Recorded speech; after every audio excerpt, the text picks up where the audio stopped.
Good morning, friends. This is Vibhor here, Vibhor Bothe, and today we are going to discuss another topic of geography optional paper 2. In last lecture, we discussed the first topic of paper 2, agriculture. Before that, we discussed physical settings of India, and now today we are going to discuss another important topic in geography optional paper 2 of Indian geography is your industries. So this is the another important topic. In this topic, we will discuss the syllabus for this topic and simultaneously what kind of question has been asked by the UPSC or MPSC also, PYQ also we will discuss. So let's look at the points, what points they have given in this topic. खूप सोपं आहे ते आणि काफी ज़्यादा easy topic है ये industries का. So see, first topic they are talking about the industries, evolution of the industries in India. So this is another important topic. What kind of evolution we have seen in the India? अभी इसकी ये जो topic है evolution of industries in India, तो इस topic में आप लोगों को जनरली 3 फेज में इंडिया की हिस्ट्री को डिवाइड करना है. द इंडस्ट्रियल बेस बिफोर 1947, 1947 पूर्वी भारतामध्ये औद्योगिकरणाची काय स्थिती होती. ते 1947 मध्ये generally British dominated industrial sector होतं. त्या इंडस्ट्रियल सेक्टरचा अल्टिमेट एम हे सुद्धा ब्रिटिश हितांना फायदा पोहोचवणं असं होतं. That means they were use to work for the British interest.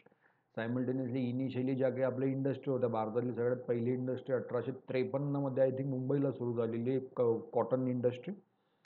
1954 मध्ये तुमची कोलकाता रिश्रा हुगली रिव्हरच्या काठावर तुमची ज्यूट इंडस्ट्री सुरू झालेली. त्यानंतर काही तुमची 1907 ला एक मोठी टिस्को टाटा इंडस्ट्रियल, क्या नाम दो उसका, TISCO iron and steel company, Tata Iron and Steel Company, that was basically started. And after 1947 the policies आपल्याकडे मग गव्हर्नमेंटने पॉलिसी आणल्या. जसं इथे तुम्हाला एक टॉपिक पण आहे इंडस्ट्रियल पॉलिसीज. तो भारतातली सगळ्यात पहिली इंडस्ट्रियल पॉलिसी 1948 मध्ये आलेली. 1948 ची industrial policy, 1956 industrial policy, 1991 industrial policy, and the most recent was came into existence in 2011. Second phase जो होता तुमचा 1947 टू 1991चा, पहिला फेज तुमचा 1947 पूर्वी, त्यानंतर 1947 ते 1991चा दुसरा फेज येईल तुमचं. यामध्ये स्पेसिफिकली आपण सेल्फ रेझिलियन्सवर जनरली फोकस केलेला आहे. आपण कॉटन इंडस्ट्रीज सुरू केलेलं आहे, ज्यूट इंडस्ट्री सुरू केलेलं आहे, ॲग्रो बेस्ड इंडस्ट्रीज आपण सुरू केलेल्या आहे. मोस्ट इम्पॉर्टंटली आपण आयर्न अँड स्टील इंडस्ट्री या ठिकाणी सुरू केलेल्या आहे. वेगवेगळ्या इंडस्ट्रियल पॉलिसीज आपण या ठिकाणी आणल्या. आणि या इंडस्ट्रीजची ग्रोथ ही जनरली मॉनिटर केली जायची पंचवार्षिक योजनांनुसार, 5 इयर प्लान्स ज्याला जनरली म्हणत असतो आपण. ते एक लक्षात ठेवा. तिसरा तुमचा फेज येईल इव्होल्युशनमध्ये आफ्टर 1991मध्ये भारतामध्ये LPG आली, liberalisation, privatisation and globalisation. And after that most of your industrial sector has been diverted towards the service sector. Right now भारताच्या GDP मध्ये सगळ्यात डॉमिनेटिंग जर कुठला असेल तर तो सर्व्हिस सेक्टर आहे तुमचं. हे लक्षात घ्या. म्हणजे IT कंपनी तुमची डिजिटल रिव्होल्यूशन झाली, टेलिकॉम रिव्होल्यूशन भारतामध्ये झाली. त्या हिशोबाने सध्या 1991च्या हिशोबाने आपण चाललो होतो. हे तुमच्या इव्होल्युशनमध्ये येईल की भारतामध्ये औद्योगिकरणाचा प्रसार किंवा प्रभाव कशा प्रकारे वाढला. तर 1947 पूर्वी, 1947 ते 1991 आणि 1991 नंतर 2025 पर्यंत. तुम्ही आताच्या सुद्धा त्याच्यामध्ये स्कीम खूप लिहू शकता. स्टँडअप इंडिया, स्टार्टअप इंडिया, आत्मनिर्भर भारत, रिसेंटली मोदीजीने मुद्रा योजना एक किया है, make in India, made in India, stand up India वगैरह वगैरह खूप आहे तिच्यामध्ये. So this was regarding the first topic, evolution of industries in India. Suppose next topic they are talking about the locational factors of cotton. This is important thing. Suppose इथं वेगवेगळ्या industries तुम्हाला विचारल्या गेलेल्या आहे. कॉटन इंडस्ट्रीजसाठी locational factor, jute इंडस्ट्रीजसाठी locational factor, textile इंडस्ट्रीजसाठी locational factor. ह्या दोघं सेमच आहे. Suppose cotton and textile. Iron and स्टीलसाठी तुम्हाला विचारलं गेलं, तुम्हाला ॲल्युमिनियमवर कुठला खास स्पेसिफिक प्रश्न नाही आहे. फर्टिलायझरवर सुद्धा काही खास प्रश्न नाही आहे की फर्टिलायझर इंडस्ट्रीचे लोकेशनल फॅक्टर्स वगैरे सांगा. या जॉईंट इंडस्ट्री असतात. ॲडेड इंडस्ट्री ज्याला म्हणतो आपण, सप्लिमेंटरी और कॉम्पॅटिबल इंडस्ट्री. त्याच्यानंतर पेपर इंडस्ट्री येईल तुमचा, कागद उद्योग, हिच्यावर पण काही खास प्रश्न नाही. केमिकल अँड फार्मास्युटिकल ह्यावर पण काही खास प्रश्न नाही. फार्मास्युटिकलवर रिसेंटली आला होता 2008-10च्या दरम्यान. फार्मास्युटिकलची मोठी इंडस्ट्री, म्हणजे जगामध्ये सगळ्यात मोठा फार्मास्युटिकल इंडस्ट्री भारतात आहे सध्या. We have a top notch industrial houses in pharmaceutical sector like Dr. Reddy's, Cipla, Pfizer, मोठमोठ्या कंपन्या आपल्याकडे. फार्मास्युटिकलवर येऊ शकतो तुम्हाला प्रश्न वगैरे. आपण एक्सपोर्ट वगैरे खूप करत असतो फार्मास्युटिकलच्या वगैरे, तुमचे जे ड्रग्ज आणि मेडिसिन्स वगैरे असतात ते. ऑटोमोबाईलवर तुम्हाला रिसेंटली 2008 एक प्रश्न होता, त्यानंतर काही खास प्रश्न आलेला नाही आहे ऑटोमोबाईलवर, कारण 2008 आपण म्हणजे आपल्याकडे ऑटोमोबाईलची रिव्होल्युशन होत होती असं समजा तुम्ही. आता रिसेंट काही तसं राईज किंवा बूम दिसत नाही ऑटोमोबाईलमध्ये. Next is cottage industry. Cottage म्हणजे तुमच्या घरगुती ज्या इंडस्ट्री असतात त्याला कॉटेज इंडस्ट्री तुम्ही म्हटलं. जसं तुम्ही काही पापड बनवण्याचा कारखाना, लोणचं बनवण्याचा, बांबूचं काही वर्क असेल, काही पेंटिंग वगैरे तुम्ही बनवत असाल घरातल्या घरात, तर कॉटेजला त्याला आपण कॉटेज इंडस्ट्री जनरली म्हणत असतो. Next is agro based industry. तर इथं तुम्हाला प्रश्न येऊ शकतात. हिच्यामध्ये मी तुम्हाला सांगतो, तुम्हाला सगळ्यात जास्त प्रश्न विचारले गेलेले आयर्न अँड स्टील इंडस्ट्रीवर. Remember this is most important. What are the locational factors important for the establishment of iron and steel industry? Iron and steel इंडस्ट्रीमध्ये 3 ते 4 फॅक्टर इम्पॉर्टंट असतात, जसे की अवेलेबिलिटी ऑफ रॉ मटेरियल. तुमच्याकडे कच्चा माल आहे का? कारण याच्यामध्ये दगडी कोळसा, त्याच्यानंतर तुमचा कच्चा फेरस तुम्हाला लागेल, त्याच्यानंतर पाणी तुम्हाला लागेल, वीज तुम्हाला लागेल. तर तुमच्याकडे कच्चा माल अवेलेबल आहे का? दुसरा येतील तुमचे लेबर. तुमच्याकडे लेबर्स अवेलेबल आहे का? Man power we will required. त्याच्यानंतर तुम्हाला तिथं ट्रान्सपोर्टेशनचे साधनं लागतील. ट्रान्सपोर्टेशन ॲक्सेसिबिलिटी आहे का? जसं की रेल्वे नेटवर्क म्हणा, रोड नेटवर्क म्हणा, एअर कनेक्टिव्हिटी म्हणा, नाही काही ॲटलिस्ट वॉटर कनेक्टिव्हिटी असली पाहिजे. तर हे काही लोकेशनल फॅक्टर्स असतात. त्याचप्रमाणे तिथनं मार्केट तुमच्या जवळ आहे का? की सपोज तुम्ही प्रोडक्ट बनवले सुद्धा, but where you are going to sell it, suppose you need a consumers. तर जनरली फॅक्टरी आपण कन्झ्युमर बेस जवळ इस्टॅब्लिश करत असतो, हे लक्षात घ्या. आयर्न अँड स्टीलवर तुम्हाला येईल प्रश्न MPSCला, because steel iron and steel industry is the very basic industry in India. Iron and steel industry, cotton, त्याच्यानंतर तुमचा कोल, एनर्जी इंडस्ट्री झाली, तुमची फर्टिलायझर इंडस्ट्री झाली. These are the core industries, हे लक्षात घ्या. म्हणजे आयर्न हे सगळ्यात बेसिक असतं. तुम्ही छोट्यातली छोटी गोष्ट बांधायची म्हटली त्या सगळ्या ठिकाणी तुम्हाला लोखंड किंवा स्टील लागणारच. सो स्टील ॲब्सोल्यूट इम्पॉर्टंट आहे. जगामध्ये सगळ्यात मोठा स्टीलचा उत्पादक आणि सगळ्यात मोठा स्टील कंझ्युम करणारा देश हा चीन आहे. खूप मोठा आहे चीन, जबरदस्त प्रोडक्शन आहे चीन का. आयर्न अँड स्टील नंतर तुम्हाला नेक्स्ट प्रश्न येऊ शकतात तुमच्या कॉटन आणि टेक्स्टाईल इंडस्ट्रीवर, हे लक्षात घ्या.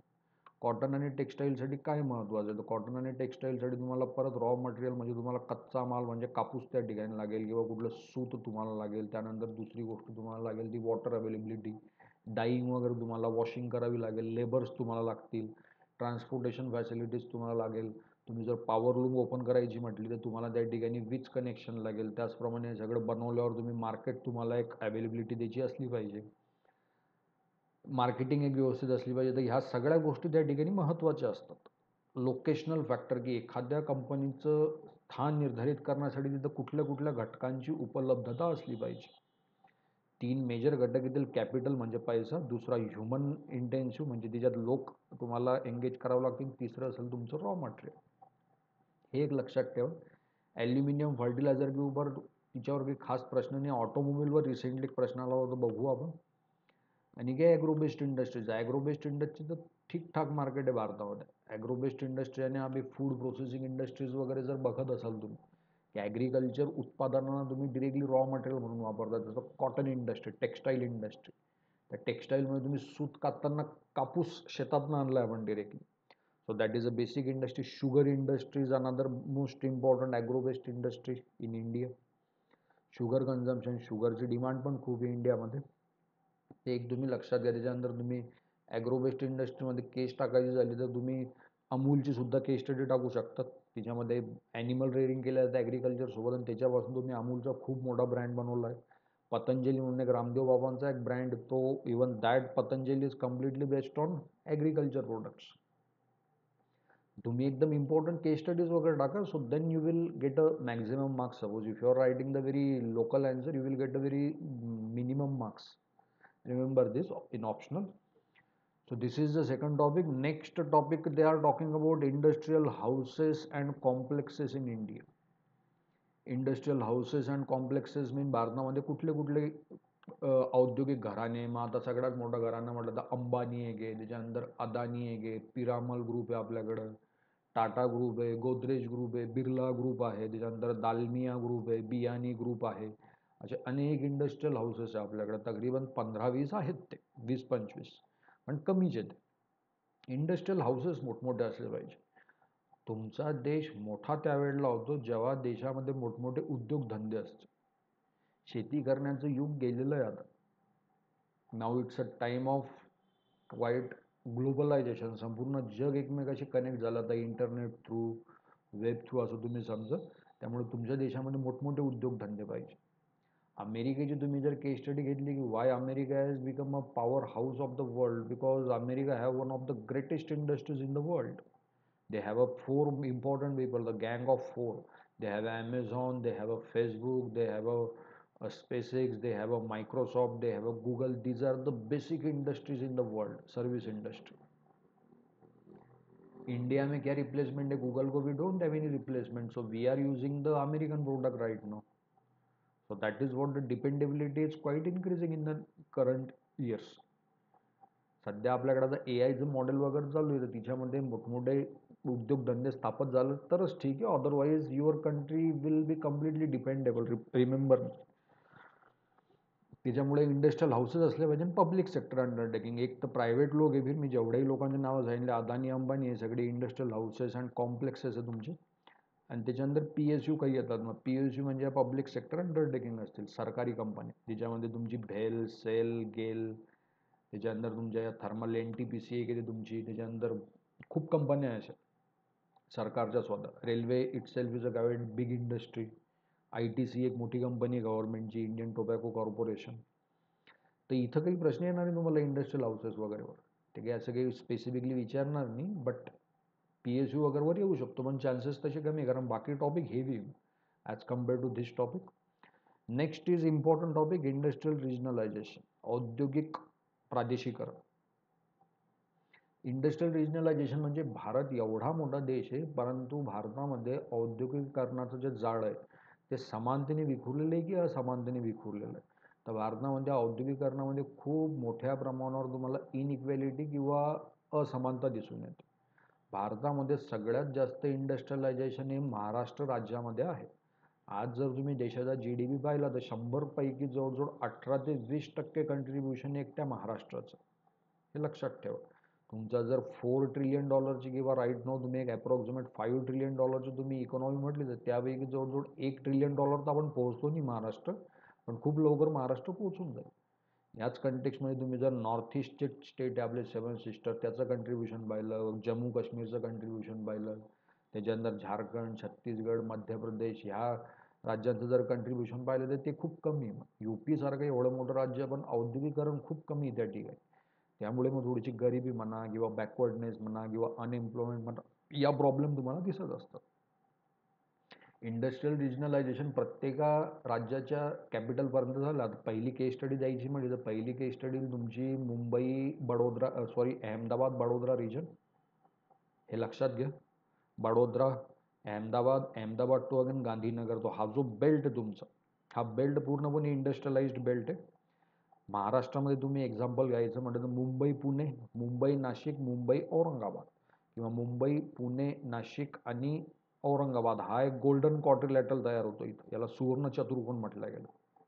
रिसेंटली आपण समृद्धी महामार्ग सुरू केला आहे, which is connecting to the Nagpur and Mumbai. हे अगेन इंडस्ट्रियल कॉरिडोरसाठी एक आपण प्रोजेक्ट सुरू केला, which is good suppose for the transportation purposes. कर्नाटकमध्ये तुम्ही गेला बेंगालुरू बंगळुरू मंगळूर, हा एक इंडस्ट्रियल कॉरिडोर आहे. तुम्ही तमिळनाडूमध्ये तेलंगणामध्ये गेलात हैदराबाद सिकंदराबाद, हा एक कॉरिडोर दिसेल तुम्हाला. छोटे छोटे कॉरिडोर्स. आणि पूर्ण भारतातच पाहिजे म्हणजे दिल्लीमध्ये छोटं मोठं इंडस्ट्रियलायझेशन, मुंबईमध्ये इंडस्ट्रियलायझेशन, कलकत्त्यामध्ये इंडस्ट्रियलायझेशन आणि मद्रासमध्ये इंडस्ट्रियलायझेशन आहे. 4 मेट्रोपॉलिटन सिटीजमध्ये. भारतामध्ये प्रत्येक ठिकाणी समानतेने नाही आहे. नॉर्थ ईस्ट, जम्मू काश्मीर सारखं राज्य सगळ्यात लेस इंडस्ट्रियलायझेशन आहे जम्मू काश्मीरमध्ये by considering its size. North east size कमी असेल तरी त्यांच्यामध्ये इंडस्ट्रियलायझेशन कमी. एवढा मोठा मध्य प्रदेश भारताच्या मध्यामध्ये, पण काही त्याचं खास कंट्रीब्युशन नाही आहे. तर इंडस्ट्रियल रिजनलायझेशन सगळीकडे झालं पाहिजे. नाही तर होतं कसं की महाराष्ट्र पुढं निघून गेलं आणि बिहार मागच्या मागे होऊन गेलं. मग ते लोक बिहारमधनं मुंबईमध्ये मायग्रेट करतात. मग याच्यामुळे दुसरी प्रॉब्लेम सुरू झाली मायग्रेशनची. मायग्रेशन करून तो आला इथं लोकल लेवलला वेगळाच प्रॉब्लेम सुरू झाला. मराठी में बात कर ना, तो हिंदी में बात कर, याव बात कर, त्याव बात कर. तो हे वेगवेगळे प्रॉब्लेम जनरेट होता. It's a kind of cycle suppose की एक बड़ी प्रॉब्लेम बाकी हजारों छोटे छोटे प्रॉब्लेम्स को ओरिजिनेट कर सकती है. बट इंडस्ट्रियल रिजनलायझेशन झालंच पाहिजे. ॲटलिस्ट प्रत्येक राज्याच्या कॅपिटल आणि सब कॅपिटल ह्या तरी कनेक्टेड असल्या पाहिजे. आणि इंडस्ट्रियलायझेशनमध्ये देखील असं नाही की काही तुम्ही छोट्या मोठ्या ॲग्रो इंडस्ट्री टाकल्या आणि कॉटन इंडस्ट्री असं नाही. आपल्याला थोड्या मोठ्या इंडस्ट्री पाहिजे. हेवी इंडस्ट्री ज्याला म्हणतो, सर्व्हिस इंडस्ट्री ज्याला म्हणतो आपण, ऑटोमोबाईल इंडस्ट्री, एअरक्राफ्ट इंडस्ट्री वगैरे वगैरे. So this is industrial regionalization. मी तुम्हाला जे सांगितलं ते कॉम्प्लेक्सेस आहे. मुंबई पुणे वगैरेचे एक्झाम्पल. नेक्स्ट पॉईंट आहे टॉकिंग अबाउट इंडस्ट्रियल पॉलिसीज, की भारतामध्ये आतापर्यंत कुठली कुठली औद्योगिक धोरणं घेण्यात आलेली आहेत. तर भारतामधलं सगळ्यात पहिलं औद्योगिक धोरण होतं तुमचं 1948चं. भारताला स्वातंत्र्य मिळाल्यानंतर 1947मध्ये इमिजिएटली प्रधानमंत्री जे होते तुमचे जवाहरलाल नेहरू, त्यांनी क्वाईट एक भविष्याचा विचार करून एक औद्योगिक धोरण आणलं होतं 1948मध्ये आफ्टर इंडिपेंडन्स सपोज. आणि मग तिच्यामध्ये काय तुमचा मेन ऑब्जेक्टिव्ह का होता सपोज, तर मग ऑब्जेक्टिव्ह होता की भारतामध्ये औद्योगिकरणाचं विस्तारीकरण करावं. हिच्यामध्ये तुम्ही मेन फोकस तुमच्या पंचवार्षिक योजनेनुसार पहिली जी पंचवार्षिक योजना होती ती शेतीसाठी होती, परंतु 1956मधली जी तुमची दुसरी पंचवार्षिक योजना आली ती पूर्णपणे इंडस्ट्रीजसाठी डेडिकेटेड होती. मग त्या ठिकाणी तुम्ही कॉटन इंडस्ट्रीज ओपन केलेल्या आहे, मोठमोठ्या तुम्ही स्टील इंडस्ट्री त्या ठिकाणी ओपन केलेल्या आहे, टेक्स्टाईल इंडस्ट्री ओपन केलेली आहे, तुम्ही फर्टिलायझर इंडस्ट्री म्हणा, कोल इंडस्ट्री म्हणा, या मोठमोठ्या इंडस्ट्रीज तुम्ही ओपन केल्या. 1956मध्ये आपली दुसरी इंडस्ट्रियल पॉलिसी देखील आली होती. त्यानंतर 56 नंतर मेजर इंडस्ट्रियल पॉलिसी आली तुमची 1991ची, 1991ची. कारण 1991ला आपण खाजगीकरण, उदारीकरण आणि जागतिकीकरणाचं धोरण स्वीकारलं. LPG आय टी सेक्टरची मोठी बूम झाली. मग तिच्यामध्ये आपण इन्व्हेस्टमेंटवर एक फोकस केलं, इनोव्हेशनवर आपण एक फोकस केलं, आपण एक्सपोर्ट ओरिएंटेड बनण्याचा आपण ट्राय करतोय, फिजिकल डिफिसिट कमी करण्याचं आपलं काम चालू आहे. त्याचप्रमाणे स्वदेशी उत्पादनांवर सध्या जास्त फोकस चालू आहे आपलं. सध्याची 2025ची जर तुम्ही केंद्र सरकारची किंवा मोदी गव्हर्नमेंटची पॉलिसीज पाहिली तर त्यांचं देखील ते म्हणणं आहे की better if you focus on your on innovation. Recently Piyush Goyal जे औद्योगिक मंत्री भारत आहे त्यांची एक मुलाखत मी पाहिली, त्यामध्ये ते सांगत होते की मोठमोठ्या कंपन्या आप जस्ट एक डिलीवरी ऐप ओपन करके, खाना बनाने का ऐप ओपन करके हम लोग ग्रो करने वाले नहीं, हम लोगों को बड़ी इंडस्ट्री चाहिए. जैसे रोबोटिक्स में काम कीजिए, आप सैटेलाइट कम्युनिकेशन सेक्टर में काम कीजिए, आप सेमीकंडक्टर के इसमें काम कीजिए, आप डेटा साइंस की इसमें काम कीजिए, आप आर्टिफिशियल सेक्टर के इसमें काम कीजिए, नैनो टेक्नोलॉजी उसमें काम कीजिए, स्पेस टेक्नॉलॉजी में काम कीजिए. सो बडे डॉमेन हम लोगों ने चूज करणे चाहिए. तर सध्या आपली या मोठ्या डॉमेनच्या हिशोबाने आपली थोडीशी वाटचाल चालू आहे असं आपण म्हणू शकतो. आणि ओव्हरऑल जर आपण विश्लेषण केलं तर थोडीशी भारतामध्ये औद्योगिकरणाचा प्रभाव थोडा कमीच आहे. थोडा म्हणजे बराच कमी आहे. जर तुम्ही बाकी चीनचा तुलना केली, अमेरिकेची तुलना केली, चायना तर बहुत आगे निकल गया है. China is the manufacturing hub of the entire world right now.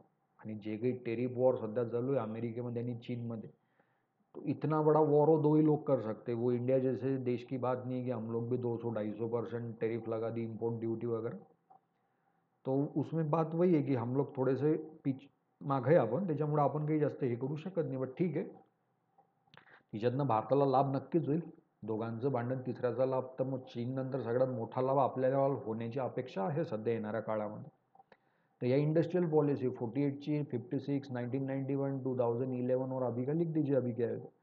Special economic zone हिच्यावर काही खास प्रश्न नाही आहे तुम्हाला. आर्थिक क्षेत्र म्हणतो आपण याला, विशेष आर्थिक क्षेत्र, MIDC वगैरे सारखं असतं. टूरिज्म इंडस्ट्री इंडिया में फोकस हो रही है, फेमस हो रही है सपोज. टुरिझमसाठी चांगला स्कोप आहे आणि इको टुरिझमवर आपण जनरली फोकस करतो. टुरिझम म्हणजे भारताला जवळजवळ हिमालय आहे, भारतामध्ये 7,500 किलोमीटर लांबीचा समुद्र किनारा आहे, भारतामध्ये डेझर्ट्स आहे, salt desert, hot desert, cold deserts. दोघं प्रकारचं क्लायमेट आपल्याकडे, ट्रॉपिकल क्लायमेट पण आहे, टेम्परेट क्लायमेट पण आहे. तर आपल्याकडे टुरिझमला खूप स्कोप आहे. टुरिझमचे टाईप असतात. सध्या आपल्याकडे जे बूममध्ये टुरिझम चालू आहे ते रिलिजियस टुरिझम आहे. लोक अयोध्येला जात आहे सध्या, लोक केदारनाथला जात आहे, लोक वैष्णोदेवी जा रहे, लोक इधर जा रहे, लोक उधर जा रहे.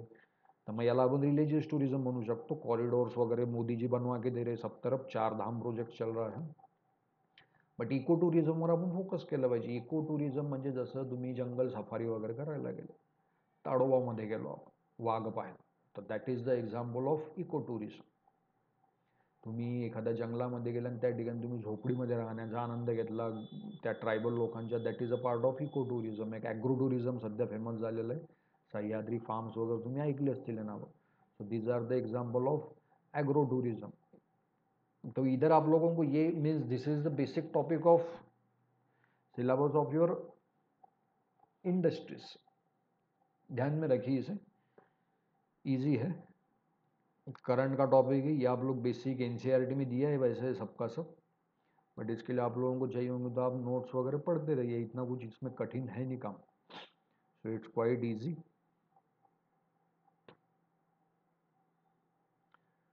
So see, these are the questions of this topic, industry paper 2 geography optional PYQ. So let's look काय काय प्रश्न तुम्हाला आतापर्यंत विचारले गेलेले आहे या टॉपिकवर. First question is regarding discuss the growth of agro based industries in Uttar Pradesh and Bihar. एकदम रिजन बेस्ड क्वेश्चन पूछ लिया ॲज अ केस स्टडी की उत्तर प्रदेश आणि बिहारमध्ये जे काही कृषी आधारित उद्योग आहे त्याबाबत त्यांच्या विकासाबाबत चर्चा करा. तर उत्तर प्रदेश बिहार तुम्ही सांगा की जनरली भारतामध्ये सगळ्यात जास्त अन्नधान्याचं उत्पादन हे उत्तर प्रदेश आणि बिहार या राज्यामध्ये होत असतं. गव्हाच्या कंटेक्स्टमध्ये आपण याला शुगर बाउल किंवा साखरेच्या कंटेक्स्टमध्ये आपण याला शुगर बाउल ऑफ इंडिया पण म्हणत असतो. खादर भांगर सारख्या मोठमोठ्या बेस्ट क्वालिटीच्या soil availability of water, huge manpower, fertile soil, यामुळे तिथं साखरेचं उत्पादन म्हणा, गव्हाचं उत्पादन म्हणा, बाकी कुठल्या क्रॉपचं उत्पादन म्हणा खूप मोठं होत असतं. त्या ठिकाणी ॲग्रो बेस्ड इंडस्ट्रीजचं बऱ्यापैकी जाळ आहे. मग तुम्ही याच्यामध्ये बेस्ट एक्झाम्पल तुम्ही शुगर केन इंडस्ट्रीजचं देऊ शकता. साखर उद्योग, भारतामध्ये सर्वात जास्त साखर कारखाने हे उत्तर प्रदेश राज्यामध्ये, महाराष्ट्राचा 2 नंबर येतो सपोज. आणि मग त्या ठिकाणी तुम्ही ते सांगा. त्याच्यानंतर बिहारमध्ये तुमची सिल्क प्रोडक्शनची एक चांगली इंडस्ट्री आहे, बुंगा सिल्क वगैरे इथं फेमस आहे, तुम्ही त्याचं एक सांगू शकता. त्यानंतर तुम्ही कानपूरचा एक लेदर इंडस्ट्री आहे, टॅनरी इंडस्ट्री विच इज ॲनिमल रेअरिंग और मिक्स्ड फार्मिंगवरती बेस्ट असते.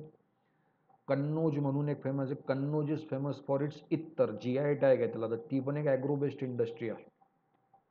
अशा अनेक एक्झाम्पल तुम्ही टाकू शकतो. मेन याच्यामध्ये एक्झाम्पल येतील तुमचे शुगर इंडस्ट्रीजचे. हा प्रश्नच नेमका साखर उद्योगाच्या कंटेक्समध्ये विचारला गेलेला.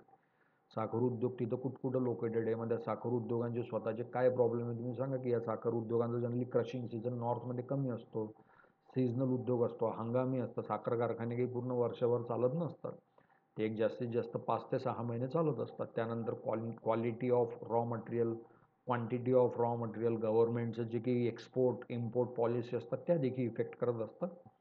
हे सगळं आपण या ठिकाणी लिहू शकतो. जुना प्रश्न आहे तसा हा, विचारला गेलेला अगोदर. Next question, look at here, identify the important periods of industrialisation in India. Okay, that we have already discuss and analyse the character of 2 most developed industrial region. तर याच्यामध्ये 2 प्रश्न तुम्हाला विचारलेले. पहिला प्रश्न, identify the important period of industrialisation, this is first.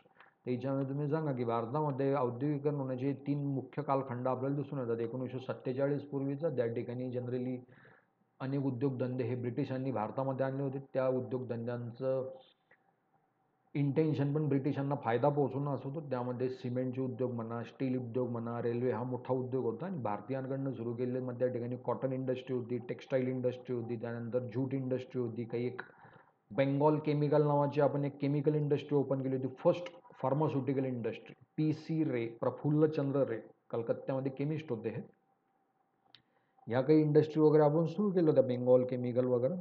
त्याच्यानंतर मग तुम्ही 1947 टू 1991चा पुढचा कालखंड घ्यायचा. मी याच्यामध्ये पंचवार्षिक योजनांचं एक्झाम्पल द्या. त्याच्यानंतर बोकारो, राऊरकेला, भिलाई, वायझॅग असे वेगवेगळे एक्झाम्पल द्या की इथं आपण स्टील प्लांट वगैरे ओपन केले, कॉटन इंडस्ट्री आपण सुरू केलेली आहे, फर्टिलायझर इंडस्ट्री आपण फोकस केलेलं आहे जनरली आफ्टर ग्रीन रिव्होल्युशन. त्याच्यानंतर मग तुम्ही ॲग्रो बेस्ड इंडस्ट्री वगैरे टाकू शकतात त्या ठिकाणी. ॲग्रो इंडस्ट्री, फॉरेस्ट इंडस्ट्रीवर आपण फोकस केलं आहे. आणि तिसरा कालखंड याच्यामध्ये लिहा मग 1991 नंतरचा. 1991 नंतर तर आपण पूर्णपणे IT, टेलिकॉम, डिजिटल रिव्होल्युशनवरच फोकस केलं आहे. आणि आताचा एक कालखंड, हिच्यामध्ये तुम्ही सांगा की सध्याचा फोकस हा इनोव्हेशन, इन्व्हेस्टमेंट, एक्सपोर्ट ओरिएंटेशन हिच्यावर आपला जनरली फोकस आहे. भारतामध्ये जे जे मोठमोठे काही सध्या स्टार्टअप वगैरे तुम्ही बघता येतं, शार्क टँक वगैरे मध्ये 2-4 जे स्टार्टअप वगैरे 2-4 स्टार्टअप का नाम लगते नाही का. झरोधाचा एक स्टार्टअप झाला आपला. इस्रो आपलं किती मोठं स्टार्टअप आहे सरकारचं, 1950-52 मध्ये सुरू केलं. बेस्ट परफॉर्मन्स आहे इस्रो का. DRDO पण आपलं एक जुनं स्टार्टअप आहे ते, पण चांगलं आहे, त्याने अच्छा परफॉर्मन्स आहे उनका. हे तुम्ही पहिल्या उत्तरामध्ये लिहिलं. दुसऱ्या याच्यामध्ये विचारलं characters of two most industrial region. मग कॅरेक्टरमध्ये तुम्ही 2 रिजन घेऊन टाका याच्यामध्ये. एक मुंबई पुणे इंडस्ट्रियल कॉरिडॉर घेऊन टाका आणि दुसरा तुम्ही दिल्लीचा एक घेऊ शकता. दिल्ली NCR, नोएडा, ग्रेटर नोएडा, सोनीपत, बागपत, त्याच्यानंतर गाझियाबाद, आग्रा वगैरेचा हा जो एरिया आहे तिच्यामध्ये खूप एरिया आहे तो NCR रिजनमध्ये, नॅशनल कॅपिटल रिजनमध्ये, तिथंही चांगलं जाळ आहे. किंवा मग अहमदाबाद बडोदराचा एक रिजन आहे, तिच्यावर एक फोकस करा की या ठिकाणी कुठल्या कुठल्या इंडस्ट्री. मग तुम्ही सांगताना सांगा की मुंबईमध्ये अगोदर कॉटन इंडस्ट्री होती, गिरणीसाठी फेमस होतं. त्यानंतर हळूहळू मग तिथं पोर्ट आलं, JNPT पोर्ट, त्याच्यामुळे त्या बंदरामुळे आपल्याला खूप फायदा झाला. त्याच्यानंतर मॅन्युफॅक्चरिंग हब झालं मुंबई, आणि मॅन्युफॅक्चरिंग हब नंतर आता मुंबई हे सगळ्या प्रकारच्या उद्योगांसाठी फेमस आहे. आता स्पेसिफिकली सर्व्हिस सेक्टर त्या ठिकाणी, पुण्याचं एक्झाम्पल घ्या, सर्व्हिस सेक्टर त्या ठिकाणी आहे. नोएडाचं एक्झाम्पल घ्या, सर्व्हिस सेक्टर. हैदराबाद, बेंगालुरूचं तुम्ही एक एक्झाम्पल घेऊ शकतात. सिलिकॉन व्हॅली, ती सुद्धा चांगली केस स्टडी. इथं तुम्हाला कॅरेक्टर म्हणजे डिरेक्टली केस स्टडीज विचारला आहे. मग तुम्ही पहिली केस स्टडी मुंबई पुणे रिजनची लिहू शकता, आणि दुसरी तुम्ही silicon valley of India, Bengaluru IT sector. मस्त केस स्टडी होईल. मैप आप लोग निकाल सकते हो, बहुत बढ़िया क्वेश्चन का आंसर लिख सकते हैं आप लोग, कुछ टेंशन नहीं है यहाँ पे, ईजी है, बहुत ईजी है. नेक्स्ट क्वेश्चन देखिए यहाँ पे, examine critically the factors for localization of iron and steel industry. अभी देखिए यहाँ पे वापस localization of iron and steel industry पूछा गया है. तो यहाँ पे आप लोग क्या लिखेंगे फिर, कुठले कुठले फॅक्टर्स आहे म्हणजे द आयर्न अँड स्टील साठी सांगा तुम्ही. रॉ मटेरियल लागेल आपल्याला, कोळसा लागेल आपल्याला, पाणी लागेल आपल्याला, वीज लागेल आपल्याला, मानव संसाधनं लागतील आपल्याला, रॉ मटेरियल लागेल आपल्याला, ट्रान्सपोर्टेशनच्या फॅसिलिटीज लागतील आपल्याला, मार्केट लागेल. म्हणजे सगळं तुम्ही सांगा. सायमल्टेनियसली त्याच्यावर टीका टिप्पणी पण करायची आहे तुम्ही. जैसे कि रॉ मटेरियल की क्वालिटी इतनी खास नहीं है अपने पास. कोयले का जो क्वालिटी नो अपने पास कुकिंग कोल नहीं मिलता, अपने पास थोड़ा सा लिग्नाइट ब्युटिमिनस कॅटेगरी का कोल मिलता है, which have low calorific value. Iron सुद्धा आपल्याकडे एवढं भारी क्वालिटीचं नाही आहे. रिसेंटली तुम्ही जर म्हटलं की आपल्याकडे म्हणजे इम्पॉर्टंट मिनरल्स आहेत त्याची सुद्धा आपल्याकडे कमतरता आहे. ट्रान्सपोर्टेशनचं नेटवर्क आपलं एवढं खास नाही आहे. या हेवी इंडस्ट्री झाले, हेवी इंडस्ट्रीजसाठी ट्रान्सपोर्टेशन देखील हेवी लागत असतं. जसं की तुमचे रेल्वे झाली, त्याच्यानंतर तुमचं वॉटरवेज झाले. इथं तुम्ही काही बसने किंवा ट्रकने घेऊन जाणार नाही, पण ते खर्चिक काम होईल. विजेची उपलब्धता एक सांगा तुम्ही. मानवी संसाधनांमध्ये असलेल्या कौशल्याचा अभाव एक सांगा तुम्ही. तर हे काहीतरी क्रिटिकली तुम्ही करू शकतात तिथं. लिहायचं आणि थोडीशी टीका टिप्पणी पण करायची, तिच्यावर टीका करा की काय काय प्रॉब्लेम्स वगैरे दिसत आहे सध्या. Next question look at here, analyze the factors for the localization of either cotton textile. वापस same question, localization factors important for localization of cotton textile और sugar industry in India. Again same question. दोघंही आपण बघू. Suppose की cotton टेक्सटाईलसाठी आपल्याला लोकलायझेशनसाठी कुठल्या कुठल्या गोष्टी लागतील, कुठले कुठले फॅक्टर्स. मग दोघांमध्ये सगळ्यात पहिला फॅक्टर आहे रॉ मटेरियल. रॉ मटेरियल इथं तुम्हाला शुगर इंडस्ट्रीमध्ये लागेल शुगर केन, कॉटन टेक्सटाईलमध्ये लागेल तुम्हाला कॉटन, प्युअर कॉटन किंवा ज्यूट म्हणा किंवा फायबर्स म्हणा. दुसरी गोष्ट तुम्हाला लागेल, दोघं ठिकाणी तुम्हाला पॉवर त्या ठिकाणी लागेल, इलेक्ट्रिसिटीची अवेलेबिलिटी, पाणी खूप लागेल तुम्हाला. So water availability is most important thing.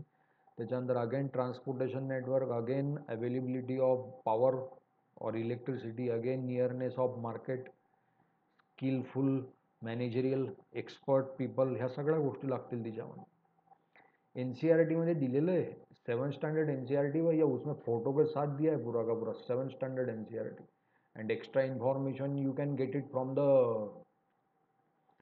12th standard NCERT. 12th standard मध्ये ह्युमन इकॉनॉमिक जिओग्राफीमध्ये सगळं व्यवस्थित दिलं आहे, मोठमोठ्या केसेस तिथे टिस्को वगैरे वगैरे.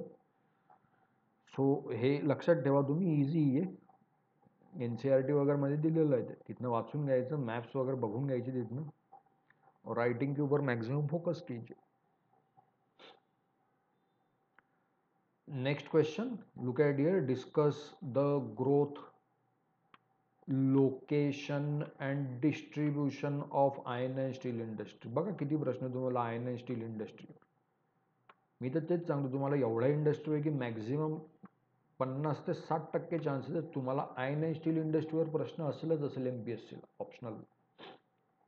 प्रश्न काय असेल तेही सांगतो मी. Discuss the locational factor important for the location of iron and steel industry with 2 example. इथं पण तोच प्रश्न आहे, ग्रोथसाठी लोकेशनसाठी कुठले कुठले फॅक्टर्स. मग त्या ठिकाणी तुम्ही स्पेसिफिक केस स्टडी देऊ शकता. जसं मी तुम्हाला सांगितलं बोकारो, भिलाई, राऊरकेला, दुर्गापूर, त्याच्यानंतर तुम्हाला खाली वायझॅग एक आहे, त्या ठिकाणी आपल्या इंडस्ट्रीज असं खूप एक्झाम्पल आहे. VIT वगैरे तो ते लिहायचं तुम्हाला. इथं NCERTमध्ये दिलेलं आहे. इथं मॅप वगैरे येतील तुमचे, कुठे कुठे ग्रोथ झालेली, काय काय लोकेशन्स आहे त्यांची. मी तुम्हाला छोटा नागपूर प्लाटू वगैरे जो सांगितलं तुम्हाला, आणि डिस्ट्रीब्युशन कशा प्रकारचं. आता आयर्न स्टील इंडस्ट्री पूर्ण भारतात डिस्ट्रीब्युटेड आहे. 1947 किंवा 1950मध्ये 70 वर्षापूर्वी कुठं कुठं होती ती, बट आता एवढी ही इंडस्ट्री नॉर्मल झाली की खूप आहे. महाराष्ट्रामध्ये देखील मोठ्या ठिकाणी जाळ आहे. जालना नावाचा एक जिल्हा आहे महाराष्ट्रामध्ये, भयानक आयर्न अँड स्टील प्रोडक्शन तिथं. अच्छी बडी बडी कंपनीज आहे, लोखंडाच्या सळ्या बनवण्याचं काम चालतं तिथं. तर तुम्ही व्यवस्थित केस स्टडीवर जनरली फोकस करायचं. ऑप्शनलचा पेपर आणि GSचा पेपर वेगळा. कसा आहे, GSमध्ये जनरल गोष्टी असतात की ठीक आहे असं असं तिकडे तिकडे झालं आहे, पण तुम्ही एकदम वेल प्रिपेअर्ड आन्सर ज्याला म्हणतो ते ऑप्शनलमध्ये असेल जिओग्राफीचं. तिच्यामध्ये तुम्ही नीट केस स्टडी वगैरे दिली असेल की एक प्रारूप तुम्ही लिहिलं आहे तिथे की अशा अशा ठिकाणी अशी अशी ग्रोथ झालेली आहे, मॅप वगैरे काढून दिलं, तर तिच्यावरून तुमचं ॲनालिटिकल स्किल कळत असतं. त्याच्यामुळे तुम्ही केस स्टडीजवर जास्तच फोकस करा. NCERT वगैरेमध्ये केस स्टडीज वगैरे सर्व दिलेले आहेत. तुम्हाला काही शोधायची गरज नाही आहे काही वेगळं कुठून. Next question, explain the factors promoting the rapid growth of automobile industry in India. तो ये भी 2008 का क्वेश्चन है पुराना वाला. भारतामध्ये ऑटोमोबाईल म्हणजे तुमचं ऑटोमोबाईल को मराठी में क्या कहते हैं, उद्योग, वाहन उद्योग. वाहन उद्योगाच्या भरभराटीसाठी. तर वाहन उद्योगांचे मोठमोठे कॉम्प्लेक्सेस आहेत. वाहन उद्योगाचं भारतातलं सगळ्यात मोठं कॉम्प्लेक्स पुण्यामध्ये. मोठमोठ्या कंपन्या, फोर्स नावाची, फॉक्सवेगन नावाची कंपनी, मर्सिडीज बेन्झ नावाची कंपनी, डॅमलर नावाची कंपनी, खूप कंपन्या. मी कमीच सांगितलं तुम्हाला. त्यानंतर दुसरं जाळं तुम्हाला दिसेल मद्रासमध्ये. मद्रासमध्ये किया, ह्युंदाई, मोठमोठ्या कंपन्या आहे आपण. तिसरा तुम्ही एक्झाम्पल देऊ शकता तर तुमच्या दिल्लीचं. दिल्लीमध्ये देखील चांगल्या ऑटोमोबाईल इंडस्ट्रीज आहे तुमच्या. आपण सध्या स्वतः पण EV हिच्यावर फोकस करतोय, पण आपण 4 व्हीलरपेक्षा 2 व्हीलरमध्ये आपला चांगला परफॉर्मन्स. पण त्याची देखील प्राइस वगैरे जास्त. एक एक क्रिटिक साइज तुम्ही करू शकतात की साइज छोटी प्राइस ज़्यादा. EV का आवाज़ उसकी ऊपर से आती है, नहीं समझता नहीं कुछ गाड़ी है कि क्या बाकी आ रहा. बट एनिवेज ऑटोमोबाईल इंडस्ट्री आता सध्या तर नाही विचारणार, हा जुना प्रश्न आहे, पण तरी एक इम्पॉर्टंट आहे. आणि लास्ट प्रश्न बघा, again same question, analyse the location, distribution pattern and problems of cotton textile industries in India. इथं प्रॉब्लेम वगैरे विचारे तुम्हाला, शुगर इंडस्ट्रीजचे प्रॉब्लेम्स वगैरे ते लोक विचारू शकतात. मग इथं तुम्ही सांगा की लोकेशन कुठे कुठे. मग तुम्ही अहमदाबादचं लोकेशन सांगा, बंगालचं लोकेशन सांगा, महाराष्ट्राचं लोकेशन सांगा. तुम्ही हवं असेल तर भिवंडीचंही एक्झाम्पल देऊ शकता, मालेगाव आहे त्याचं देखील एक्झाम्पल देऊ शकतात. कारण हे एरिया टेक्स्टाईलचे हॉटस्पॉट, छोटे छोटे मिनी हॉटस्पॉट म्हणतो आपण त्याला. अशा ठिकाणी त्यांचं डिस्ट्रीब्युशन किंवा लोकेशन आहे. आणि त्यांचे प्रॉब्लेम्स काय, मग प्रॉब्लेम्समध्ये तुम्ही सांगा की insufficient availability of raw material. कापसाची जनरली जास्त अवेलेबिलिटी होत नसते. त्याच्यानंतर कापसाची क्वालिटीसुद्धा आपल्याला लांब फायबर्स किंवा लांब तंतू असलेला जनरली आपल्याला कापूस लागत असतो पांढरा. तर त्याची एक अवेलेबिलिटी कमी. तिसरा प्रॉब्लेम असा आहे की पॉवरलूम आपल्याकडे चालतात, की तुम्ही यंत्रावर तुम्ही कापड बनवताय, पण यंत्र चालण्यासाठी आपल्याला वीज लागेल. तर भारतामध्ये किंवा काही काही ठिकाणी विजेची उपलब्धता ही खूप कमी आहे. त्याचप्रमाणे ह्या इंडस्ट्रीज आता थोड्याशा कालानुरूप मागं पडतात. भारताचं काही इंडस्ट्रीयल इम्पोर्ट एक्सपोर्ट धोरण त्या हिशोबाने भारतात आणि कपडे देखील येतात. त्यामुळे या विदेशी कपड्यांकडून त्यांना कॉम्पिटिशन जनरेट होतं. जनरली लोकांचा कल हा स्वस्त आणि टिकाऊ कपड्यांकडे असतो. त्यामुळे आपल्या गोष्टींना थोडं मार्केट कमी आहे. ट्रान्सपोर्टेशन जनरली कनेक्टिव्हिटी यांची प्रॉपर नसते. ट्रान्सपोर्टेशनसाठी खर्च जास्त येत असतो. त्यामुळे यांच्या प्रोडक्टच्या किमतीमध्ये देखील थोडीफार वाढ होत असते. कॉम्पिटिशनमध्ये थोडे मागे पडत असतात. तर असल्या प्रकारे तुम्ही इथे लिहू शकता. This way were discussing the previous year question paper based on the topic industries. याच्या व्यतिरिक्त काही तुम्हाला तिथं वेगळं विचारलं गेलेलं नहीं है. तो एक ओवरऑल इजी टॉपिक है ये. रिमेंबर दिस. आराम से आप लोग पढ़ सकते हो. मैं वापस एक बार आपको बताता हूँ इसमें इंपॉर्टेंट चीज़ें कौन सी. इसमें डेफिनेट क्वेश्चन आप लोगों को रहेगा आयरन एंड स्टील इंडस्ट्री के ऊपर. तो इसे आप लोग पहले ही पकड़ लीजिए की भैया इधर मुझे क्वेश्चन रहेगा. ये इंपॉर्टंट आहे. 4 स्टार वाला टॉपिक आहे. त्याच्यानंतर पुढचा प्रश्न येईल तुम्हाला कॉटन आणि टेक्स्टाईल हिच्यावर तुम्हाला एक प्रश्न असेल. दोघांपैकी एक तर एक असेलच असेल. नेक्स्ट तुमचा ॲग्रोबेस्ड इंडस्ट्रीवर तुम्ही फोकस करा. शेती आधारित उद्योग जसं मी तुम्हाला कॉटन टेक्स्टाईल सांगितलं, शुगर इंडस्ट्री सांगितली, त्याच्यानंतर तुम्हाला मी अमूलचं एक्झाम्पल दिलं, आपल्याकडे पतंजलीचं एक एक्झाम्पल दिलं मी तुम्हाला. तर हे एक लक्षात ठेवा. इंडस्ट्रियल रिजनलायझेशनवर एक प्रश्न येऊ शकतो तुम्हाला, जसं त्या लोकांनी केस स्टडीज विचारलेले आहे ते एक लक्षात ठेवा. आणि इव्होल्युशन ठेवा. MPSCमध्ये इव्होल्युशनपासून विचारतील की सांगा भारतामध्ये उद्योगधंद्यांची भरभराट किंवा प्रचार प्रसार कसा झाला. मग सांगायचं ब्रिटिश पूर्व काळापासून. इतने टॉपिक है इसमें. Other than there is nothing is important. I hope you people are getting me. It's very easy. So this was for today. See you tomorrow. Thank you and have a nice time ahead. Thank you.